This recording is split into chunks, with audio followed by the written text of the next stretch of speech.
அனைவரும் வருகிறாள் என் தாயையே வணங்கி விட்டு போகிறார்களே என்ன யாரும் பார்க்கலையே அப்படிதான் உனக்கு ஆசை உனக்கு பூமாலை கொடுக்குறேன் இந்த பூமாலையா இந்த பூமாலை எனக்கு வேண்டாம் அம்மம்மா மாலையம்மா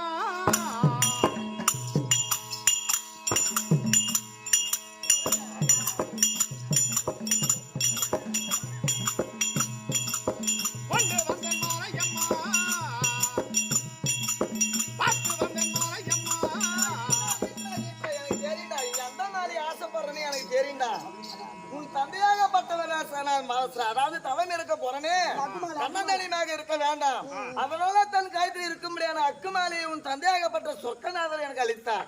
இந்தாடா அந்த மாலை வேணுமா? இந்த மாலை எனக்கு அக்குமாலை எனக்கு வேண்டாம். இந்த மாலை ஆசை வச்சுட்டாமா. எந்த மாலை? ஆத்தியா மாசம் ஐயப்பன் கோயிலுக்கு மாலை போறது. அதுக்கு ஆசைப்பட்டாலும் பரவாயில்லையா? வேற என்ன மாலைக்கு தாண்டா ஆசைப்பட்டிருக்கேன்? எம்மம்மா மாலையம்மா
என்ன செய்வேன்?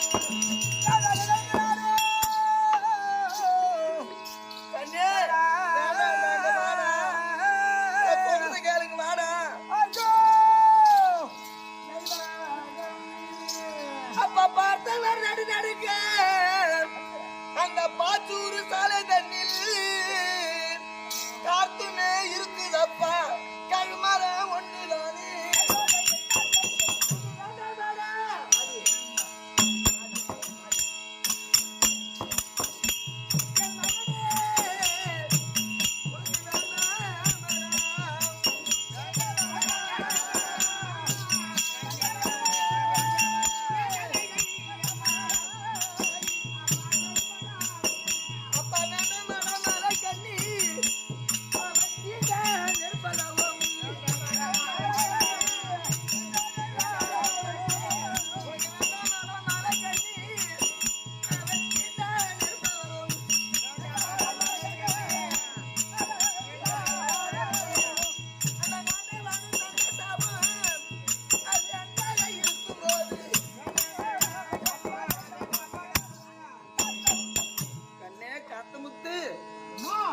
உன் தள்ளியார் எனக்கு அளித்த சாபத்தின் பிரகாரம் எனக்கு வணங்கார்க்க வந்தாய்.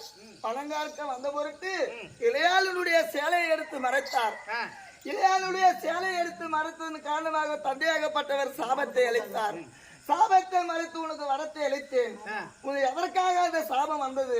கைலாய கன்னியாக இருக்கக்கூடிய இளையாளு இருந்தால் அல்லவா, அவள் வேற யாரும் கிடையாதுடா கண்ணு. ஆரிய புத்தியாசத்தை தகத்தோடு பரிபாலனம் செய்து வரும்படியான ஆரிய